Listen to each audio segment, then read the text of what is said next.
All right. See, the Q&A is already fired up, so I suppose we can probably get started here. Alan, all set? Sounds good. Great. Thanks everyone for joining us for another How to Price Your Home webinar. We've been doing these kind of on a monthly cadence, and feedback has been really good. So we appreciate everything that all our attendees have sent in. And what we'll do is we'll roll through our presentation, and then ideally we'll leave some time at the end to answer any questions that you may have. Yeah, maybe worth mentioning, Jeff, that any questions along the way, people are free to enter those into the Q&A. You can start asking those questions now, and we'll get to them at the end of the presentation. And if there's something relevant in the middle of the presentation, one of our colleagues, Lindsay, may jump in and ask that question for you. Yeah, exactly. So yeah, our topic today is how to price your home and sell yourself for max value. We'll maybe just do a couple of quick introductions. I'll go first, and then Alan will go. So both Alan and I are founders of the company Bōde. I have a real estate background, so I started in real estate about 15 years ago now with Avis & Young doing suburban office leasing, and then moved over to the residential side where I started a brokerage about 10 years ago, and built it up to about 40 agents. Really loved my team, but loved the industry less so, and kind of became disenchanted with the way the industry operates, and the way that it really hasn't evolved for the consumer, for many decades. So I wanted to be part of something new and innovative, and that was why we created Bōde. Great, and I'm Alan, as Jeff says, another one of the founders of Bōde. There's 4 founders in total. At Bōde, I'm the Chief Revenue Officer, and I come at this topic from a slightly different perspective to Jeff. So Jeff's a real estate expert, and my background's more in tech. So my previous role was with King, the mobile game maker and creators of Candy Crush, where I was in charge of growth and pricing. And I spent 9 years before that helping some of the leading brands around the world as a consultant, supporting them with their pricing and growth strategies. So brands like Skype and Ferrari and many others. So I've been thinking about pricing for a really long time, and excited to share some of those principles with you today. Maybe a real quick intro to Bōde. I'm sure most people have probably heard of us, but so fundamentally, Bōde is a new real estate tech company that allows people to buy and sell homes very easily online, giving them all of the tools and data and information that they need to transact themselves and save a lot of money. Didn't Candy Crush do like crazy revenue? This little mobile game you worked on? Yeah, the numbers are wild. It's hard to fathom. There's hundreds of millions of monthly active players, and the game itself makes about $1 billion a year. So it's I could talk about that all day, but let's talk about pricing homes instead. Sounds good. Take it away. Great. So I'll start off here, and then I'll hand over to Jeff. So just in terms of some of the principles around pricing your home, it's really important to start with an accurate list price. And there's a shocking statistic here on the next slide that no realtor will ever tell you. And that statistic is that 50% of homes listed on realtor.ca fail to sell. So these are about half of all homes that get listed with realtors ultimately don't sell during their listing period, which is pretty crazy when you think about it. I think most people assume that when someone lists their home, there's a pretty good chance, like 80–90% chance that it sells. But when you look at the data, that's just not the case. And the number one reason why homes fail to sell is simply overpricing. So overpricing hurts you in terms of it preventing you from selling, but it actually also hurts, even if you are successful in selling your home, if you start overpriced, you will tend to sell for less than had you started at a more reasonable price. So that's quite counterintuitive. I think a lot of people think you want to start with a high price and then ultimately negotiate down and meet somewhere still high. But that thinking is actually a little bit flawed when it comes to pricing your home. So this chart here tries to sum up very simply how overpricing leads to underselling. So starting on the left-hand side of the chart there at the number 1, typically what happens is somebody sets a really high list price above market value, hoping to attract a high offer. But then over time, no offers come in, so they sit and wait. And while they're waiting, their overpriced home is actually helping other nearby, more competitively priced homes to sell, because those homes will look better value for money relative to your overpriced home. And now you're actually helping your neighbors sell their homes before you. So eventually, here at number 4, you give in and you make a small price reduction, but it's only a small reduction and it does nothing. And again, you sit and wait and still no offers come in. So you make another reduction and another reduction. Eventually, you chip your way down to about market value. So here are 5 or 6 on the chart.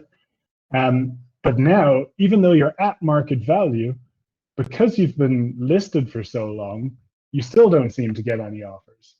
The problem here is that because your home's been listed and on the market for so long, that it's become a bit of a stale listing. So buyers start to wonder, what's wrong with this property and why hasn't it sold? So they've lost confidence that your home is a good buy, and they continue to stay away.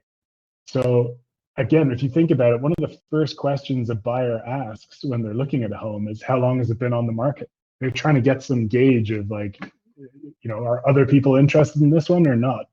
Tells them something about your price and about the value of the home. So now, in order to try and generate some offers, you end up having to lower your price below market value to now give people an incentive to actually buy your home. So this is something that happens every day out there with listings in the market and listings on realtor.ca. And the end result is you start high, hoping for this high price, high offer, but ultimately you end up selling for less than if you had just started at market value. So we're very much advocates at Bōde of helping people to start with their listing at the right price and helping you to start with the right market value. Yeah, we see real world examples of this all the time. I mean, even in the last few days, we had a seller come on in the Southeast Calgary, an area that's selling quite well. I think he knew he was coming on quite optimistic. He bought in a really hot market, and he understood that he had to sell in a hot market. But I'd say that the thing that he did that was really good is, even though he started a little bit high, he made that first adjustment real quickly. Like within 7 days, he had something like 12 showings, but no offers. So, the general idea is that he was about 5% overpriced. And I think that is the way to look at it when you are thinking about pricing your home, is not necessarily, well, am I thinking a $10,000 reduction or a $15,000 reduction, but to really look at it on a percentage basis. So he dropped 5% and instantly had 2 offers that were competing. And what that allowed him to do was to stick really close to that list price once he moved. And because he was still within, 3 weeks on market, it wasn't like the power had shifted to the buyers. He was still in control of that process. So, yeah. So in terms of factors to consider when you're pricing your home, the big question is, what is your house actually worth, and how does that value get determined? And in reality, the value of your home is ultimately determined by what buyers are willing to pay for it. And if you think about how buyers decide what they're willing to pay, well, really what they're doing is they're comparing your home to all of the other homes that are available for sale right now. And so that's the other active listings, in your neighborhood or around where your home is. And then other homes that have recently sold. And if you think about the last time you were buying a home, I mean, that's effectively exactly what you did, right? You took a look at what was available on the market. You effectively compared each home one to another, decided, well, this one's better value than that. You like the features of this and not that one. And you whittle down a short list, and then you ultimately make a decision between those homes. And then the other part of that is what other homes, similar homes, have recently sold for is, okay, now you've whittled down to the homes that you want to buy. Well, how much are you going to offer for those homes? Well, you're going to look at again, what's available for sale right now at the list price. But you're also going to look at what homes have been selling for in that neighborhood, very similar homes that have sold recently. So effectively, buying a home is a massive comparison shopping exercise, and one that you will have done yourselves before when you bought your home. So the good news is nothing has changed in that time. Buyers still think and operate the same way. So on the next slide, then, we now show you what are the key factors that go into determining what a buyer is willing to pay for. So here we have, oh, the slide's not updating on my screen. Is it up for you, Jeff? Yeah, the major factors that determine, is it not showing? Yeah, perfect. I can see it now.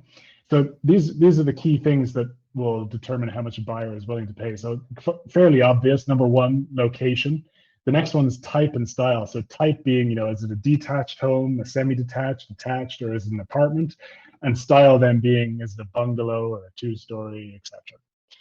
So the third factor is size. Again, the size of the home itself, but also the size of the lot that it's on. So these three are really the big three at the top that are determining most of your home's value. Then to a lesser extent, you've got condition and amenities, which also contribute to your home's value. But really, actually, condition and amenities tend to be more a factor when it comes to the saleability of your home. So now someone's trying to choose between two homes, the condition it's in and its amenities. So, is it close to schools or a park, etc. Those are going to be things that determine whether someone's going to choose your house over the competition. Also contribute to value, but far less so than the first three things on this chart. Jeff, anything else to add there? Yeah, no, fully agree. I mean, I think back to the days when I did sell real estate and thinking about the amenities, I start to pick up your tongue. But the amenities, things like, you might really love that your home has a water dispenser on the front of the fridge, or a heated tile in the ensuite. And those are things that it might help sway a buyer from another property to your property, but it's not necessarily going to increase a lot of value, right? Like that. And definitely, I mean, by far, location it's the biggest factor. I mean, it's the reason an apartment in New York might cost $4 million and one in Calgary might be $400,000. So definitely location is the big one. Yeah. Yeah, just going forward, I'll just make sure, Alan, is that showing up for you there now? Yeah, it's perfect.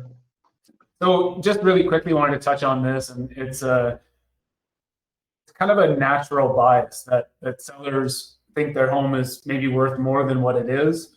Buyers, of course, want to pay the lowest price possible, and then the closest thing to market value is actually what an appraiser completes. So we're going to talk about comparative market analyses in a second, but really an appraiser is best equipped to determine what market value is.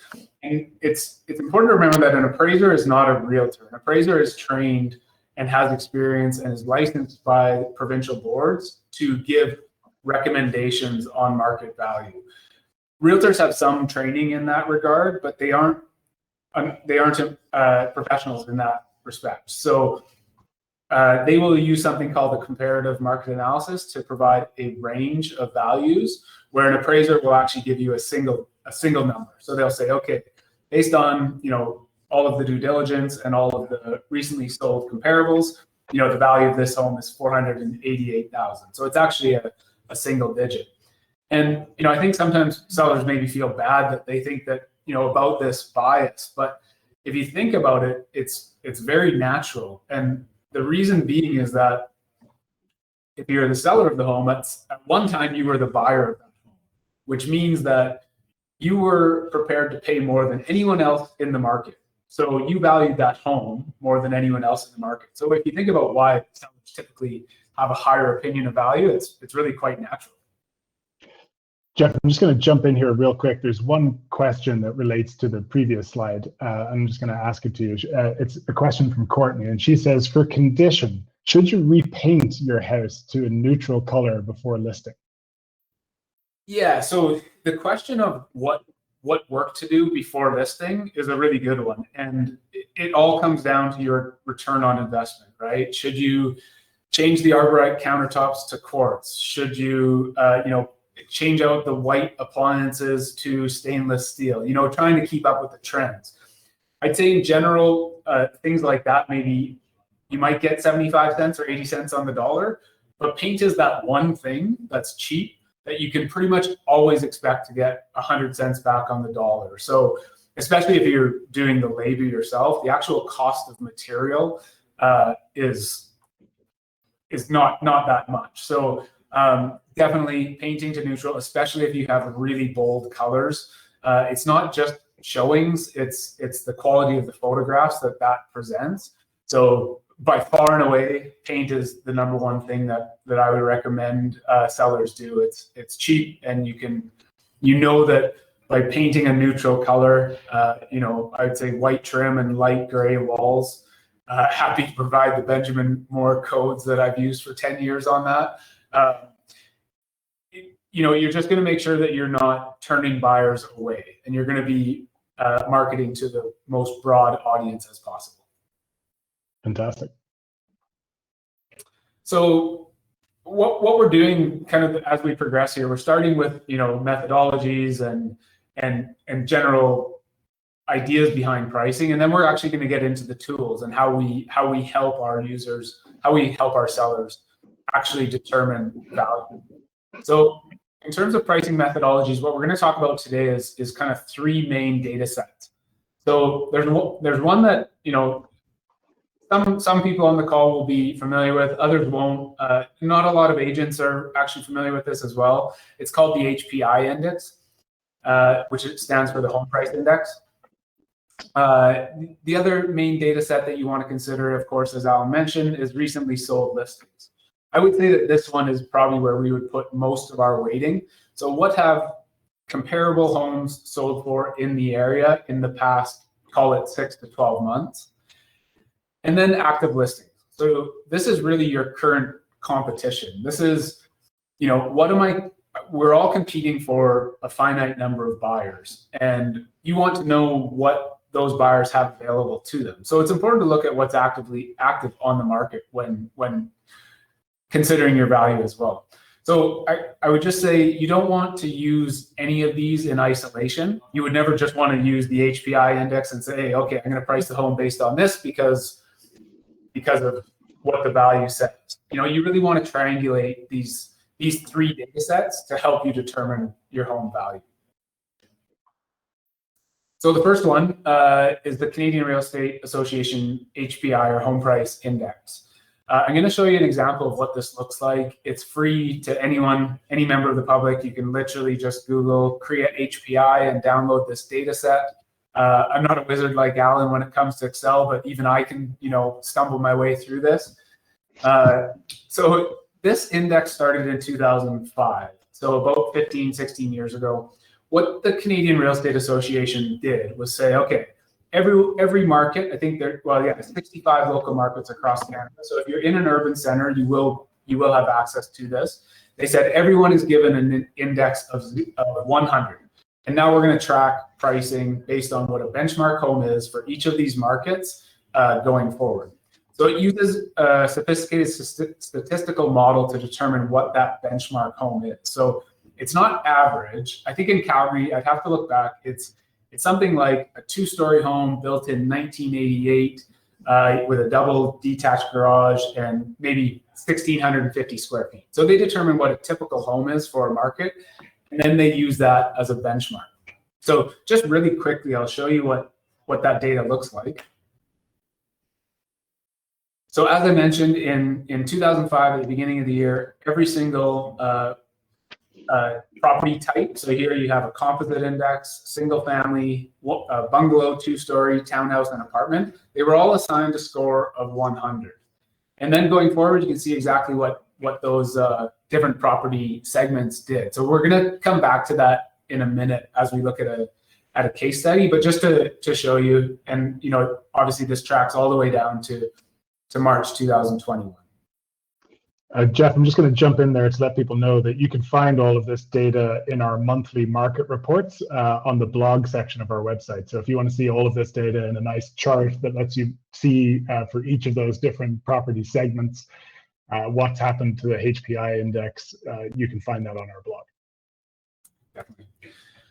So just an example, I was curious to see how this would apply. And so I put together an example. This is actually a home that I bought in Calgary in 2011. And I just thought I'd put this little HPI to the test and see. So the HPI for a bungalow in 2011 was 165.8.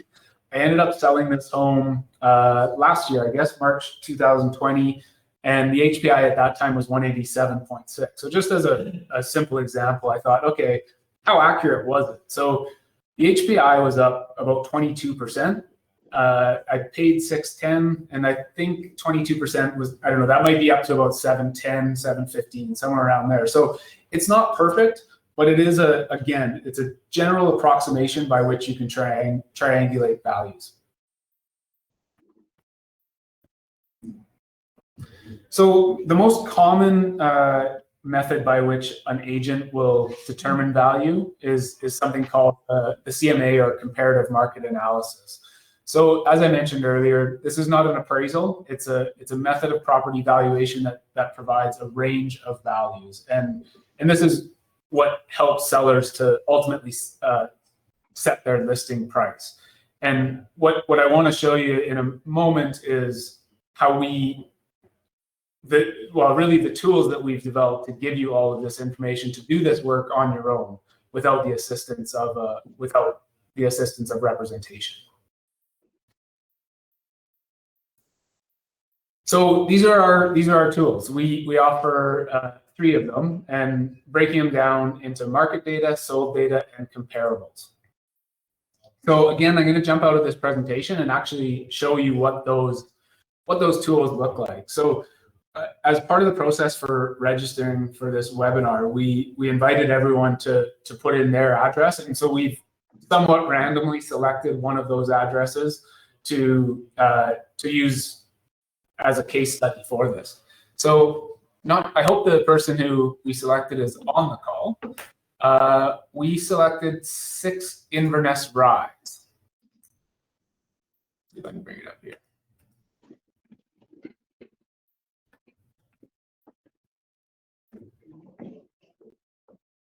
And my computer has frozen. I can see what's on your screen.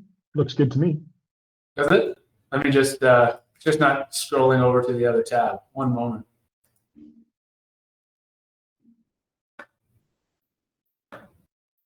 Might have been smart of me to choose a few less windows before starting this presentation. Okay, so there it is. It just took some time. Go back in. So yeah, really beautiful house. Looks really well landscaped. This is down in the community, in the southeast community of Calgary, in Mackenzie Town. Mackenzie Lake? No, I believe it's Mackenzie Town. So this is just a view of it on Google Street View. And so what I wanted to kind of do is walk everyone through the process of what happens when you start listing with Bōde and what access you have to the tools on our website. So first thing I want to show you is where to access these tools. So here we have the 3 tools: market data, sold data, and comparables. So we're just going to start with market data and show you what that looks like. So you can select your province. Currently, the only option is Alberta. In very short order, we will be adding BC. You can add a city, a date range. So we have all of the market and sold data going back about 11 years now. And you can select as many additional filters as you like. These are optional. So if you just want to look at Calgary as a whole, you can do that. But it's really important to remember that and what drives me crazy is listening to the news and talk about the Canadian real estate market. Well, there really isn't a Canadian real estate market. Like what we're experiencing right now in Alberta is so different than what Vancouver and Toronto have experienced. And really, Calgary, like if you dig down to the numbers even further, Calgary performs very different from Edmonton and Red Deer. You know, Edmonton tends to be more resilient and has more public workers. So it becomes much more resilient in the very cyclical nature of our province as it relates to energy prices. So going further, from provinces to cities to communities, and what we're seeing is that communities are performing very different from one another. And with the global pandemic that's going on, the thing that we've noticed the most is that the bedroom communities, and the suburbs are performing really well, and the downtown core is not. So, if you think about what happened a year ago, the reason that, a lot of people live in, I just call them boxes in the skies, but apartments downtown, is because of all the amenities you get with that, right? You've got Starbucks on the main floor, you've got restaurants and boutique fitness classes all, within walking distance. But when all of that shuts down and you have to battle with elevators, the appeal to living in an apartment is a lot less. And so, areas like Cochrane and High River and Okotoks and Airdrie, where that same apartment that might be valued at $400,000 can now get you a 2-story home with a backyard and a double attached garage. That trade-off is looking very attractive, which is why the detached market in the last 12 months has performed a lot better than the apartments. So a little bit of a tangent there, but again, coming back to Mackenzie Town values, you can apply these filters, and then you can look at all the analytics. So we can look at the number of sales in the past year.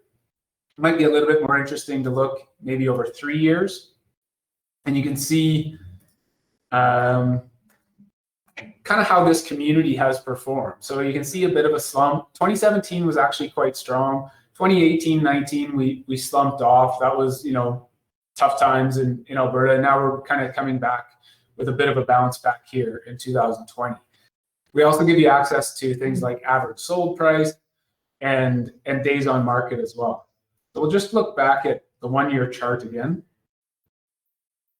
This will break it down on a monthly basis. So we can see that, it's been a little bit all over the map, but what you'll notice is that if we then switch to the days on market chart type, these are really quite inverse. Or actually, with number of sales, they're going to be quite similar. So as number of sales increases, the days on market will be fewer. So this is all really, really clear there. Yeah. So now, the most recent month there, March and April, average days on market here for Mackenzie Town, that looks like, where we at, 32 days on market in March and just 15 in April. Oh, that's homes selling very quickly there. Yeah, very quickly, especially because we're on this detached filter. Yeah, it is a really hot market. And of course, the thing that everyone will read right now in the news is just how high sales are relative to last year. And I think the year-over-year comparison is really bogus. I mean, throw it out. If you look at what was happening last year when the pandemic first hit, we've got 400 and 500% year-over-year increases. We are better than average, but we're not that much better than average. It's really just a function of the fact that last March and April was so poor for sales. Yeah. Maybe another thing just to add there quickly is oftentimes when people talk about a hot market, people think they're talking about prices increasing really quickly. But oftentimes a hot market is really just homes selling quickly, not necessarily prices increasing quickly.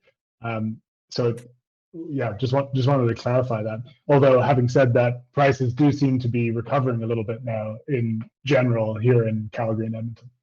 Yeah, definitely. So the next tool is sold data. So you can click in here and you can search, again, all MLS properties that have sold in the last 11 years for Alberta. You are required to be logged in. Just, regulatory framework requires us that this not be totally public facing. So as soon as you have an account, this is all available to you. And again, using that example of the home that I sold, I can just type that address in. If I want to type in the actual address, I click there, and now I can see that this property has sold. It's mapped here correctly. I can see that it has sold twice, and I can scroll between those records by clicking here. So I can see again that it sold once in March of 2011 for 610,000, and again in March of 2020 for 740. You can also see this data down below here. Now, another way to look at sold data is not just by the specific address, but also by community. So again, on that same theme, if we want to look at Calgary, and we'll select the community of Altador, and we'll look back at the last 6 months, hit apply, and now the community is populated with all MLS sales for the past, what do we select, 6 months. So again, you can click in. We have the lead image of all of these. You can see exactly what the list price was and what the sold price was.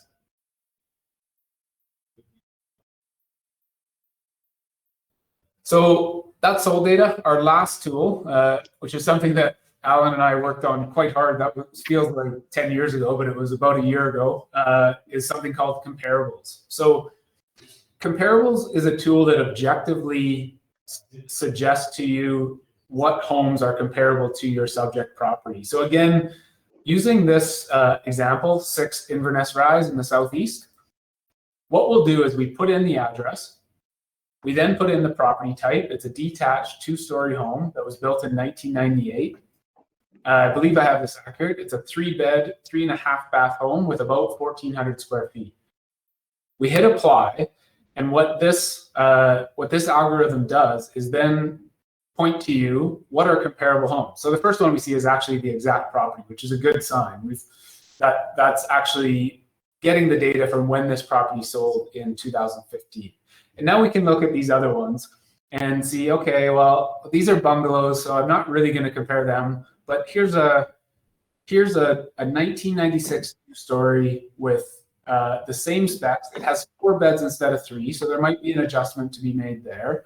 And it sold in 2012. So again, 9 years ago, there'll be an adjustment to be made there. The same way that we do this for comparable sold homes, we also show you comparable active listings. So typically what you would see here when you put in your specs is you would see a lot of listings that are 90 to 95% matches. Right now, because there's so little inventory in the city, the matches are quite a bit less just because there's fewer homes to compare to. But here we can see 159 Inverness Way. It's just under 200 meters away. It's an 80% match. It was built in 1997, and it's 3 beds, and it's a little bit bigger, about 1,850 square feet. We can see the date it was listed and also the listed price. So as you start to think about the comparative market analysis and what listings you're going to be competing against, this is something that you'd want to take into consideration. Moving out of the sold data tools, I just want to... Do you want to quickly, Jeff, before you move on there, or if I'm too late, that's okay, but if you still are on this screen, maybe you want to show how you can click through to the active listings so you can take a good look at what you're competing against? Yeah, good call. So all you do is click the link there. So I've just clicked 159 Inverness Way Southeast, and now I can see I'm actually on the listing page, and I can see all of the photos. And so this is actually a great example. I hadn't looked at this one, but some nice exteriors. That's a great example of a room. That I forget who asked the question, Courtney. This is a room that you would want to paint, right? And it's not critical, but it's just gonna be a nice one. It would just present so much better if this was a neutral white or off-white. So again, as long as you're in a logged in state, you'll also see this aspect here in the top right-hand corner showing any sold history. So we know that this home is on the market now for $477, and the current seller sold it in 2019 for about $319. So now navigating out of the sold data tools, I'm just going to show you really quickly how easy it is to list. So to list your home, simply click on Sell Your Home. This is a photo of Nam, who's a developer who was one of our very first clients when we started the business, sold 4 very high-end townhomes with us. all you do is come down here, enter an address. Google will auto predict what that address is, and then you hit get started. We will automatically map that address for you.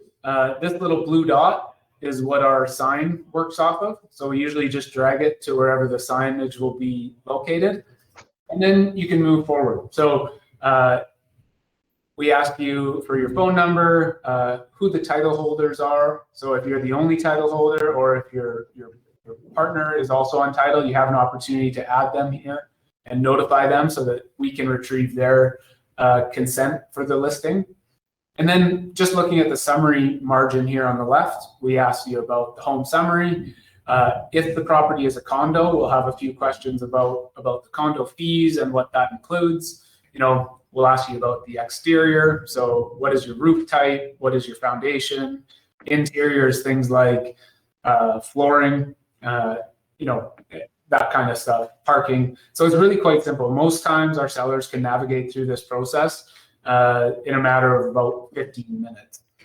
The one part that does require some preparation is the photos and measurements. So in order to post to realtor.ca, we have to adhere to something called the residential measurement standard that's outlined by the Real Estate Council of Alberta. So basically, this is a measurement standard to make sure that all properties are kind of compared equally. For detached homes, that's the measurement at the foundation, measured from the exterior. For all other property types, apartments, semi-detached, and townhouses, that's what we call paint to paint. So you're measuring interior livable space, and it doesn't include that wall thickness of the exterior walls. So we pay for photos and measurements on behalf of our sellers, and as part of this listing flow, you can very easily engage with our professional provider to schedule those. So just coming out of this again, I wanted to show one other thing that we provide to all of our sellers as soon as they start listing. So as soon as I've just done, entered the address, what we do is we send you any previous MLS history that you might have.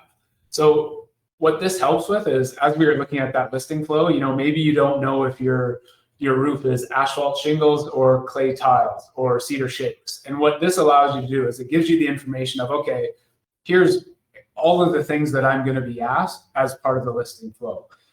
So we give this information to you. We can't reuse the old measurements. We are required to do new ones, but I can see that the foundation is poured concrete, the roof type is asphalt shingles, and this information is all provided to you. We go further and provide you the MLS sold history. So we can see that this property transacted once in 2006, again in 2015, and now this seller is preparing to go to market again. If it's of interest, we also provide all the tax info, so you can see the assessed values over time, all the way back to 2012. So again, this is just something that we provide all of our sellers, even if they aren't preparing to go to market right away. It's something that they can keep on file, and it helps with the process.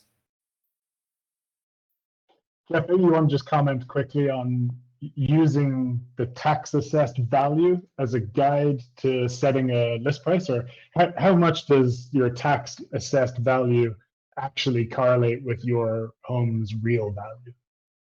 Most times it's not too bad.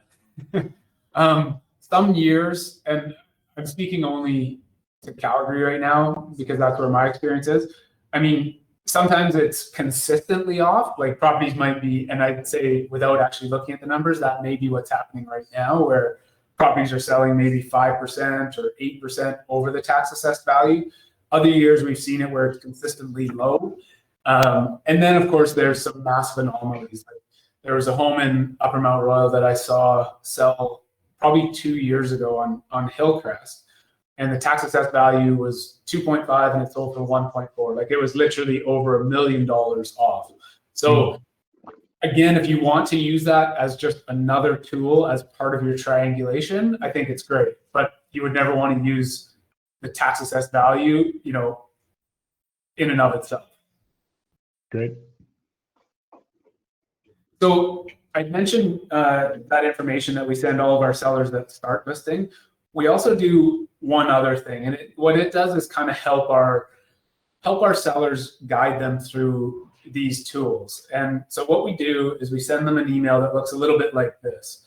And this is an objective view of what a buyer or maybe a buyer's representative will see when they look at sold data. So again, we're using that example 6 Inverness Rise. And what we've done here is taken a very objective view of what are the actual sold comparables. We've actually looked on this at actives as well, and nothing shows up, which is really good for the seller that wants to sell, right? You know that you don't have any really comparable active competition on the market right now. So what we do is we give you all the criteria. We say, we've looked at all active listings, all solds for the past 365 days. And we always range the criteria based on how much data there is.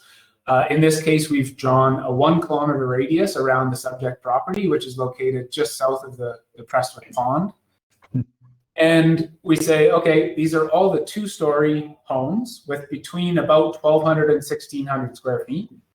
We know the subject property was built in 1998. So all of the comparables we're showing you are between 1995 to 2001. And all of them have double detached garages. And so now you have all the data to look through and determine, okay, I want to see this one here, 8 Inverness Grove. I can now click through, have a look at all the photos, and make an objective comparison of this subject property that sold for $428 to my property.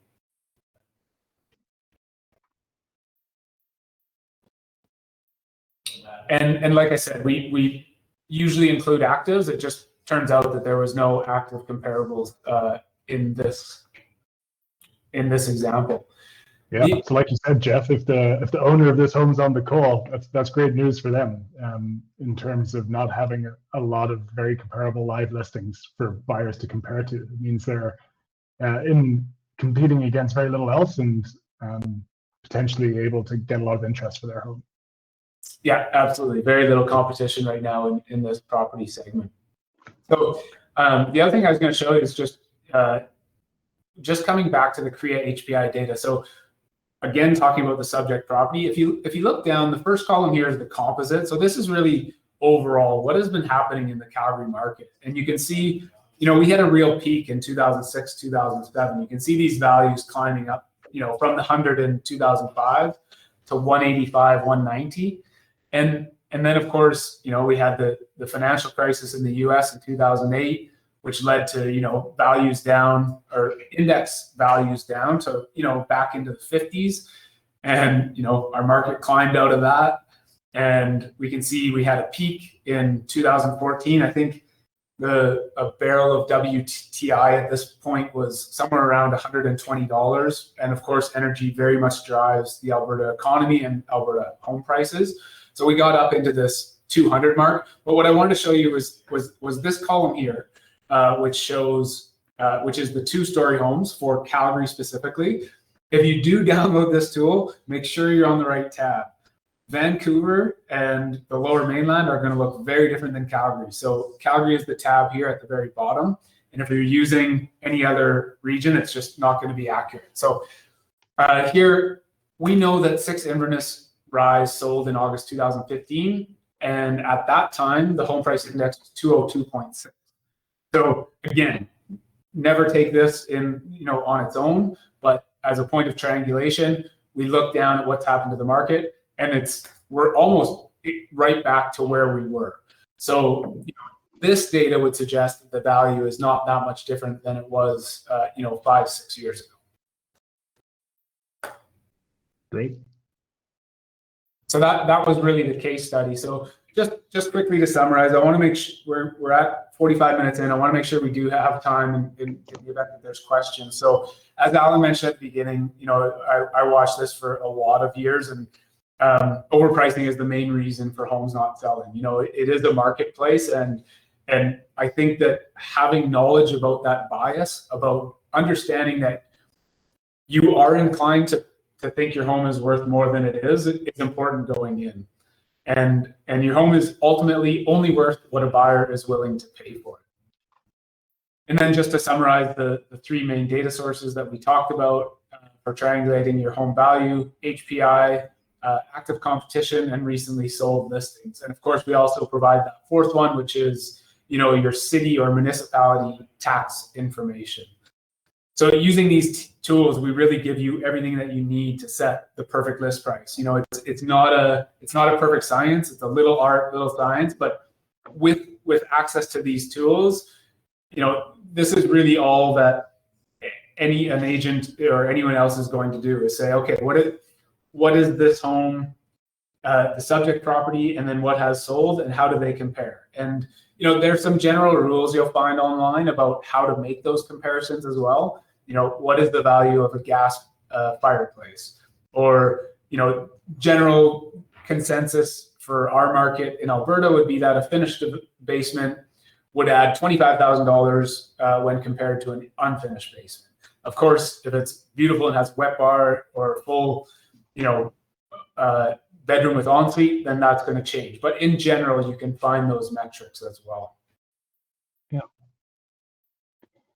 So at the end of this webinar, we're going to be sending out an ebook that Alan has put together with a lot of what we've talked about today. So it's the ultimate guide to pricing your home.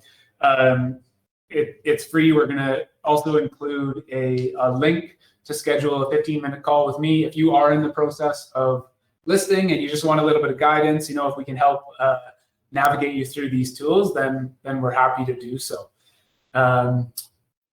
So yeah, that's all we had. And maybe if there are any questions, I'll jump back and stop sharing my screen. Great. There sure are, Jeff. Okay. So yeah, Jeff, I'm looking here. It looks like we've got a lot of questions. So we'll try to get through as many as we can here in the next 15 minutes. Lightning round. Yeah, exactly. So here we go. This is a question. I can't see who it's from, but it says, I'm wanting to take advantage of the hot market right now and sell my property. I do have a tenant with a lease until November 30th. How does this impact my sale? I'm worried about not being able to sell with the tenant. Okay, so yeah, earlier I had mentioned that Riverbend sale that we just did yesterday. They had tenants in place. So the thing that you need to be aware of is the rights that your tenants have under the Residential Tenancies Act. And the two types of leases you'll have is a fixed term or a periodic, which is often referred to as month-to-month lease. So you cannot break a fixed term lease with a tenant unless you get their consent to do so. In the event that you have a month-to-month lease with the tenant, so usually leases are for 1 year and then they convert to month-to-month. And if you have a month-to-month lease, you'll need to provide them with notice. The Residential Tenancies Act calls for, I believe, 90 days notice. Of course, there's lots of other ways around this.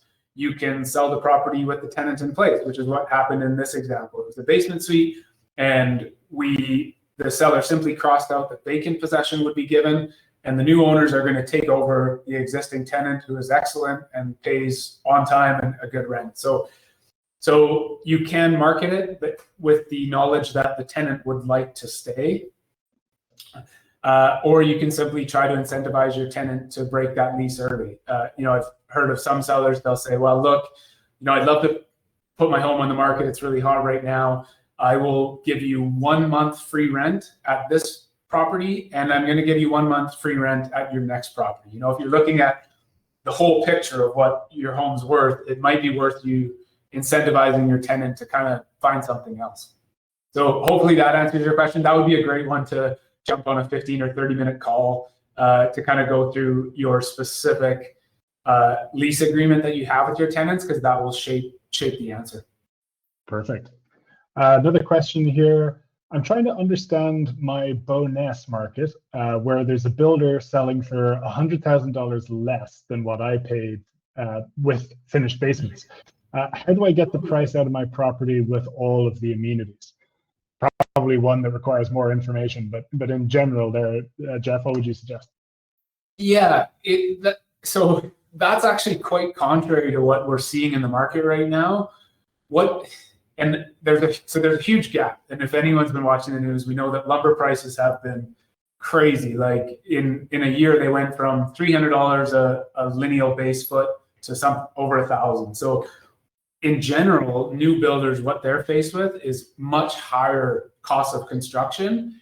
And meanwhile, everyone of us with resale homes, we're kind of enjoying that $300 lumber. So what that's done for new builders is it's changed their framing packages, and that's both the, it's the house and the garage. It's increased on average, for a typical home in Calgary, between $20,000 and call it $45,000. So I would say that this is an anomaly, definitely one that I'd love to chat with over the phone.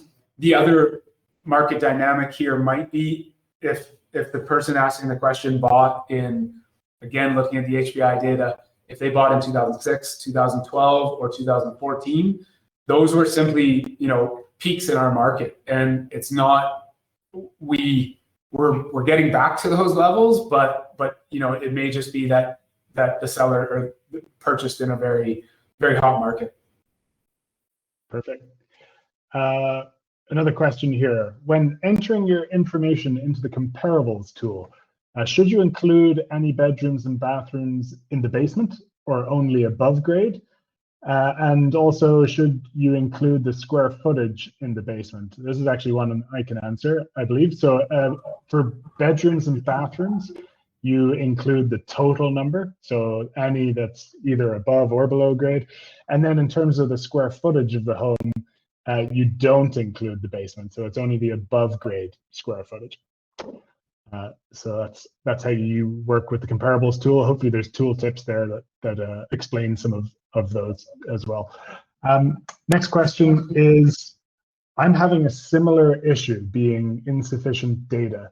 When I widen the date range, the average price provided comes up significantly lower, about $30,000 less than sales over the last few months. This is I'll give you a little context because I was answering a couple of other questions before. It's having the issue when entering information in comparables where not enough data is coming back. Okay, so on that, I would say just use fewer optional fields, right? So like if you're not getting the results coming back, then just look at everything. Don't select bedrooms, bathrooms, or square footage. And then as you have a really big data set to work with, then you can start narrowing it down. Does that make sense, Alan? Yeah, I'm just wondering, perhaps this question was about our comparables tool. So in that case, if they're entering all of their information and then looking at the recently sold comparables and the active comparables, if that's what the question is about, and that's why they're seeing lower values over the last few months, I guess I would encourage them to then take a look at the active listings that they'd be competing against, because it is possible in the last few months that prices have improved a little bit, but again, we're taking a look at that HPI data to see if that's what's causing that difference in price. And I believe Lindsay put the link to where you can find that HPI data on our website into the chat. Yeah, and on that, the HPI obviously gets updated every month. Our website gets updated every 3 days with all sold data. So if you are driving around your community and you notice that a sold sticker is on and you're curious, it might not be there instantly, but it will be within a day or two. Yeah. Looks like another question here that says, thanks for all of the information. Are you going to mention Honest Door or other companies that are doing home value estimates and what our perspective is on that? Yeah, so Honest Door does home value estimate that I think is based off something around tax.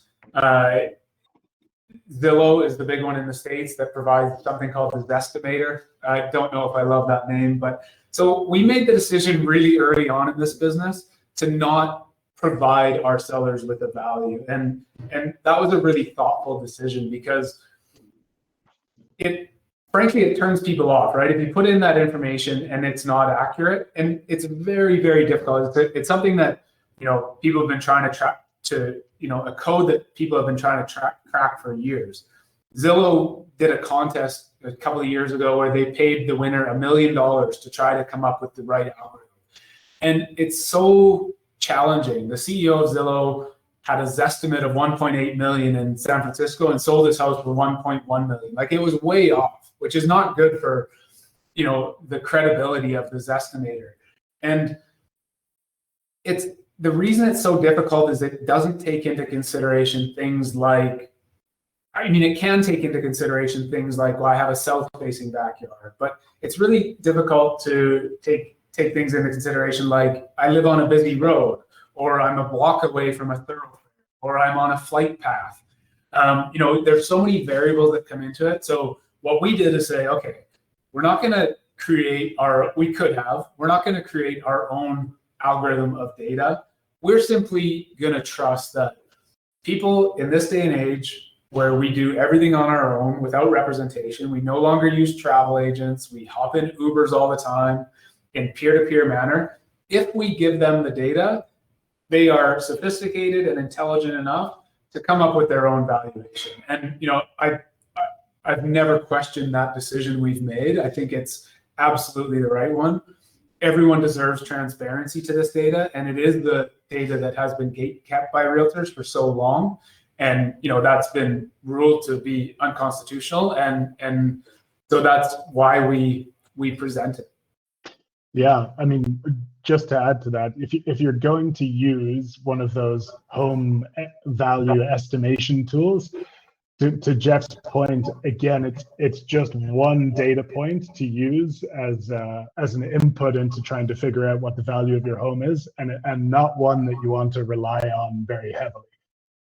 It's much better for you to rely on prices of recently sold comparable homes, the prices of of active comparable homes, and that HPI index.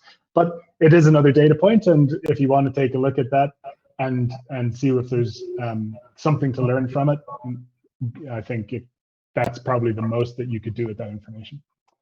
A couple other things to answer here. What do you think about a seller ordering an appraisal from a licensed appraiser? Is it $200 well spent? So Jeff, go ahead. Yeah, I love it. Like I said, the appraisers are trained to do this, right? They are governed by a body to provide accurate appraisals. And so really, I think there's 2 points of value in ordering an appraisal. There's the first one of setting the right list price. That one's obvious. But then there's the second one, which is, okay, now you have an offer and you're in negotiations.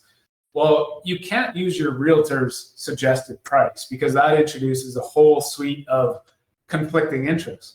But the appraiser is third party. The appraiser is third party. They have no vested interest in this transaction. So now offer comes in. Great, Mrs. Buyer, thanks for the offer. I'd like to present you with an independent third-party appraisal report that indicates, a higher. You're not going to present it unless it indicates a higher price.